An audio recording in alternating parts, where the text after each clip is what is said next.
Les derniers cadeaux viennent d'être déballés et certains d'entre eux ne vous ont pas vraiment fait plaisir. Alors pour faire de la place dans les placards, il existe une solution simple et conviviale, le don. La pratique est dans l'air du temps. Les sites de revente et les sites de dons d'objets remportent un très grand succès. Plutôt que de jeter, il est possible de se débarrasser des objets inutiles en quelques clics et de faire des heureux. Consoblog.com est le portail de la consommation alternative. On peut y trouver de l'informatique, des vêtements, des magazines, des voitures et surtout des jouets pour enfants qui sont très recherchés parce que les jouets, c'est assez cher. Et aussi beaucoup d'appareils électroménagers. Le principe est simple.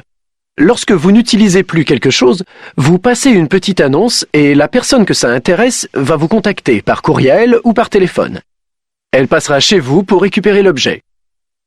On donne parce qu'on se dit que parfois pour récupérer quelques euros, ça ne vaut pas la peine de perdre du temps à mettre un objet en vente ou parce qu'on peut faire plaisir à quelqu'un.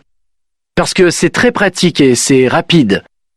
On donne parce qu'on veut recycler des objets, mais c'est surtout parce qu'on a envie de donner, par générosité.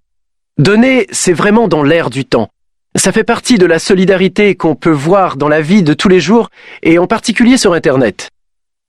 Cela a beaucoup de succès, notamment auprès des jeunes. Ces sites spécialisés dans le don et la récupération permettent de s'équiper pour presque rien. La plupart sont totalement gratuits, d'autres ont un numéro de téléphone surtaxé qu'il faut appeler pour obtenir les coordonnées du donneur. Pour écarter les éventuels revendeurs, on a mis en place, comme sur les sites marchands, un système de notes pour que la personne qui vient récupérer l'objet puisse évaluer la qualité du service. À partir de maintenant, vous pouvez respecter la règle des 3 R, réduire les déchets, réemployer et recycler les objets.